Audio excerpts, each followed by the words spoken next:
మేము కూడా అందరికీ సమానంగా ఇస్తున్నాము. తల్లికి వందనం ఇచ్చాము. ఏమి వైసీపీ వాళ్ళకి వదిలేసామా? ఇచ్చాము. వైసీపీ వాళ్ళకి ఇచ్చాము. తర్వాత అలాగే అందరికి, అన్ని పార్టీలకి, కులాలు, మతాలు, భేదాలు, వర్గాలు చూడకుండా మేము ఇవన్నీ చేస్తుంటే మీకు కళ్ళు కనిపించట్లేదా? అంటే పోయిన మైకంలో ఉన్నారు కదా, ఇప్పుడు కూడా నేనే ఎమ్మెల్యే అనుకుంటున్నారేమో మీరు. కానీ ఇక్కడ ఎమ్మెల్యేగా ఉన్నది నేను. నా పేరు తోయిక జగదీశ్వరి. మీరు నేను ఎమ్మెల్యేని మర్చిపోకండి. ఎందుకంటే 2 సార్లు మీరు గెలిచేసి నేనే ఎమ్మెల్యేని అనేసి ఫీల్ అయిపోయి అలాగే ఇప్పుడు కూడా ఫీల్ అయిపోకండి. ఎందుకంటే ఇప్పుడు వచ్చింది కూటమి ప్రభుత్వం వచ్చింది, తెలుగుదేశం పార్టీ వచ్చింది.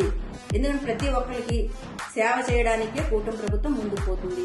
గౌరవనీయులు నారా చంద్రబాబు నాయుడు గారు, అలాగే పవన్ కళ్యాణ్ గారు, నరేంద్ర మోదీ గారు సారథ్యంలో కూటమి ప్రభుత్వం ప్రతి ఒక్కరికి సేవ చేయడానికి ముందుకు పోతుంది. ఇవన్నీ అంటే ఏ విధంగా మీరు మీ రాజకీయ లబ్ధి కోసం ఏ విధంగా మాట్లాడుతున్నారో అర్థం కావట్లేదు. అంటే వైజాగ్ నుండి వచ్చేసి అంటే వారంలో ఒక రోజు ఉండిపోయి ఇవి మాట్లాడేస్తే అయిపోద్ది అనుకుంటున్నారా? ఎందుకంటే మీరు ఇలా మాట్లాడితే పద్ధతి కాదు.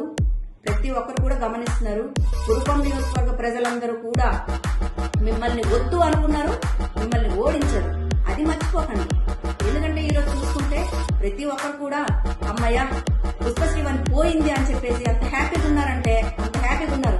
ఏమ్మా మరి మేడం మీద ఎందుకు తెలియదు? నువ్వు ఇంత పదవిస్తే డిప్యూటీ సీఎం వరకు, గిరిజన శాఖ మినిస్టర్ వరకు వెళ్ళావు కదా, ఎందుకు గిరిజన ప్రజలు వచ్చినప్పుడు మేడం మీద చెప్పకుండా అలాగా వాళ్ళకి ఎన్ని ఇబ్బందులు పెట్టావు, పంపు అని చెప్పావు, ఎన్ని మాట్లాడావు?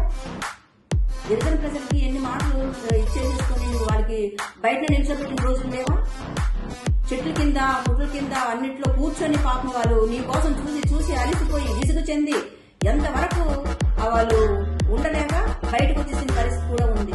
అలాగే కొంతమంది మీ నాయకులు కూడా మిమ్మల్ని నమ్మక మా పార్టీలో చేరడానికి సిద్ధంగా ఉన్నారు. ఒక్కసారి గాని నేను ఓకే అన్నానంటే అందరూ కూడా మొత్తం ఖాళీ చేయడానికి సిద్ధంగా ఉన్నారని చెప్పి సందర్భంగా నేను తెలియజేస్తున్నాను.